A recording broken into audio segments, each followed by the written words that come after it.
not too long ago, right, I was getting taught some stuff that was for the first time in my life, like a proper foundation, like what is really right and what is really wrong, and if I don't do the right, exactly what's going to happen to me. And so it's like just basically what I taught my own children, even though I wasn't retaining what I was teaching them, I had to be retaught it again as an adult, right? So I'm relearning things like simple things like about cleanliness, about order, because if things aren't in order and a chaos happens, then you're not ready, things like that. Anyway, so it's like a really solid foundation, and I was getting so irritated because it was the first time in my life that I'd ever felt completely bored. And although it was important stuff going in to, like, some of the doctors were helping me as well at the time. I was getting help to move my arms and legs again because I was always huddled up in a ball and nerves. Helped to eat again because my jaws wouldn't chew. He wasn't feeding me, that skinhead, and he ate like a bird. So anyway, so my jaws wouldn't chew, and I was crying because I couldn't understand why I can't get this food in my mouth. So anyway, it was weeks and years of, getting better. So I had this foundation to stay safe, number one, eat again, sleep again, and just get used to silence. And I can't even remember what I was talking about. So, fuck. Oh.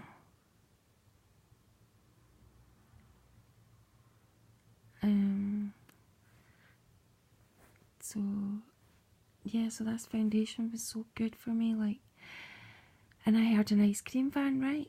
And I have never really went to ice cream vans ever for myself, only for my kids. And it's weird, I only thought you could have ice cream if you were with kids. Isn't that weird? So anyway, I had the ice cream van and I felt a feeling like, or someone said to me, you can go and get an ice cream. And I was like, I can go and get an ice cream. And it's safe and everything, and I can come home and eat it. And it's sunny. And I ran down to the ice cream van, right? Got the ice cream man. I remember his face was like, it's as if she's never fucking seen ice cream, My lips were licking and everything. Anyway, I got the ice cream.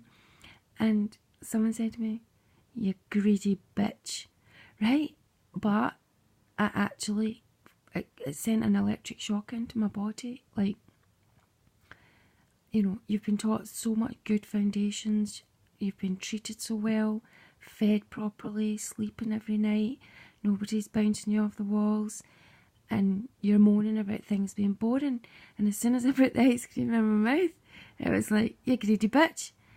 But inside I laughed as well, because I thought, right, now I know that you have to appreciate, and I don't want to be given something and say, here, eat it, you bastard. I don't want to be given things like that. I'd rather sit in silence and wait for the ice cream to be given, Anyway, I think the moral of the story is, because I was abused as a child by my mum, she was really cruel. And then there was no love. She would never hug us, not once did we get a hug. So she said she didn't like that and she didn't love us. So, I wasn't used to ever being hugged or anything. And the first time when I met my husband and he was hugging me, I was crying. I couldn't take it. I didn't understand what it was, It was so unfamiliar.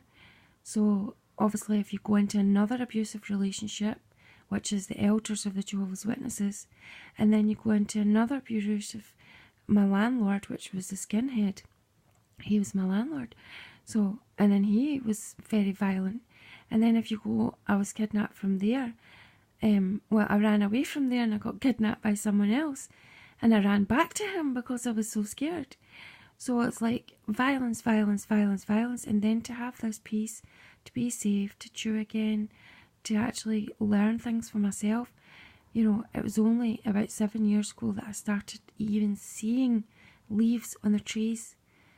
I couldn't see anything before. You can tell that from my wedding picture with Thomas. I'm completely blind. I'm not in that person. It's like motions, going through motions, but your brain is not there, and you're just thrown about by any wind that comes against you. You know, he's smashing glasses over his own face. I'm having to deal with newborn babies, 1 3 months old. You know, it's too much, you know. And then my mum's like that to me, can you go and work in the cafe? I was like, I'm looking after 4 babies, a husband who's psychotic, has just smashed a glass over his head, right? And 5 meetings a week, and have to go preaching, and feed the Jehovah's Witnesses, and have the group congregation in my house, and teach my children family day and Bible study for the family, right? And keep myself nice and trim as well, and assemblies, right, all through the year. So I had, and talking to all the Jehovah's Witnesses who want something from you, you know, and being invited out. If you don't go when you're invited out, it's a bad thing. You know, so it was just too much on me. And she's saying work in my cafe. And she didn't even pay me for it. She wanted me to go and work in her cafe. And she didn't even pay me for it. Do you know what I'm saying? It was like a deliberate drill her into the ground. Then when she's lying in her bed, I had about 14 mini strokes. Only one of my family came to see me. Do you know what I'm saying? And I stopped talking, right? Because they were going to... My baby needed a blood transfusion, Rhea, and the hospital said, if you're nasty, you're a Jehovah's Witness, you won't give it to her. And I was looking at my mum and Thomas, and they were saying, she cannot do it, here's the form, she won't be doing it. So I was like, speechless, and the doctor said to me, we want to speak to her on her own. If she will consent to doing it, we'll give her erythromycin, some kind of iron, right? Jags, iron injections, right? So they fucking made me go to hospital pregnant. They gave me bags and bags of iron injections. It was agony going into my hand. It was bottles of iron, bottles and bottles of iron, right? I don't fucking know why, so that Rhea wouldn't die. But anyway, I had 14 mini strokes after my son, and only one came to visit me. But after that happened with Rhea, I went absolutely silent. I wouldn't speak, right? And I said to everyone, I'm not going to speak to anyone. I'm only going to speak to my children, because nothing I say matters. And do you know what they did? They put me in fucking hospital.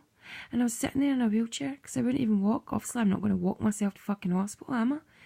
And I thought, well, there's no point in fucking speaking. And the doctor said, I wouldn't speak to him. And then I said, I want to go home after an hour and a fucking half. And he went, where is home? I was like, what the fuck?